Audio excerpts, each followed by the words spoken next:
Arroz aparece na conversa, feijão também aparece na conversa, o café aparece na conversa. Ô Clarissa, e o clima político? Temos clima. Esse café tá doce ou tá amargo para discutir tudo isso?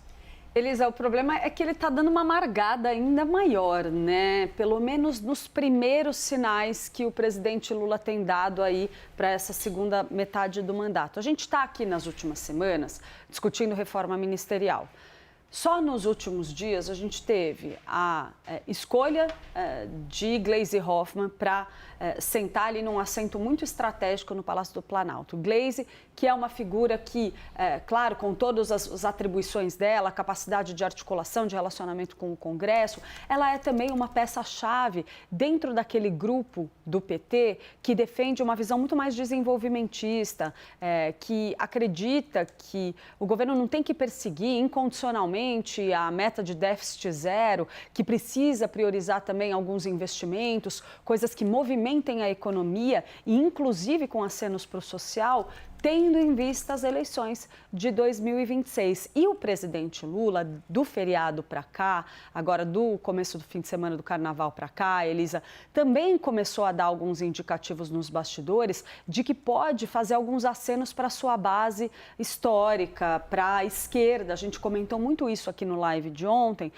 porque há discussões ali sobre reaproximação com movimentos sociais, contemplar aqueles grupos que são mais alinhados historicamente ao presidente Lula, já com o olhar eleitoral. E isso acende uma preocupação em relação ao ajuste fiscal e a prioridade para o controle inflacionário. Porque quando o governo está falando em liberar crédito, por exemplo, para estimular a economia, para estimular essa sensação do cidadão brasileiro de que as coisas estão melhorando, isso pode resultar em pressão inflacionária. Por quê? O que acontece? Um dos pontos que são levantados recorrentemente pelo Banco Central nessa estratégia aí de elevação da taxa de juros, um dos pontos centrais é a nossa economia está muito aquecida, além da capacidade da nossa estrutura como país de comportar esse crescimento de maneira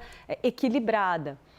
E quando a gente fala em colocar mais dinheiro na economia, movimentar investimento, obras, coisas que rendam dividendos eleitorais, pode acabar aumentando a pressão inflacionária. E o resultado disso pode ser um isolamento daqueles agentes que hoje trabalham pelo ajuste fiscal e pelo controle inflacionário. Cito dois aqui, Gabriel Galípolo, presidente do Banco Central, e Fernando Haddad, ministro da Fazenda. Olha, por falar nisso, eu estava até aqui checando, porque o ministro da Fazenda não está, né, Basília, nessa reunião de hoje. A Marina Demore já trouxe os nomes das pessoas que estarão, mas lógico que existem questionamentos. Puxa vida, mas se é o ministro da Fazenda, um assunto tão potente e importante como esse, e aí na agenda dele diz despachos internos em São Paulo, ou seja, compromissos aqui na cidade de São Paulo, confirmando que de fato não vai estar nessa reunião, Basília.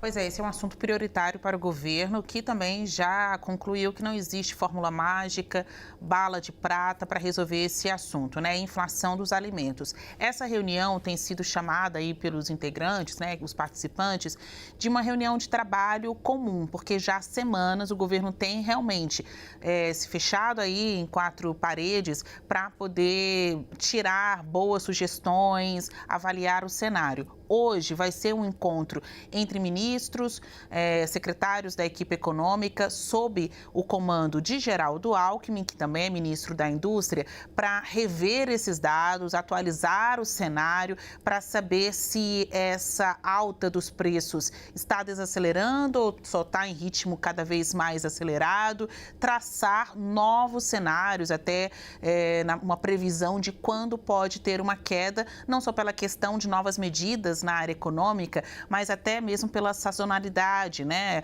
O vai e vem das safras, compras para o mercado exterior, enfim, outros fatores que podem interferir no preço dos alimentos.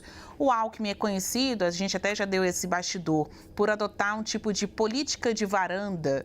O que significa isso? Chegar ali no Ministério da Indústria, chamar algumas pessoas, ficar ali numa varandinha ou numa sala de reunião conversando sobre detalhes detalhes tão importantes da economia, especialmente da área industrial, com impacto na vida das pessoas, sem fazer grandes alardes. Eu falei agora cedo com pessoas que estarão nesta reunião.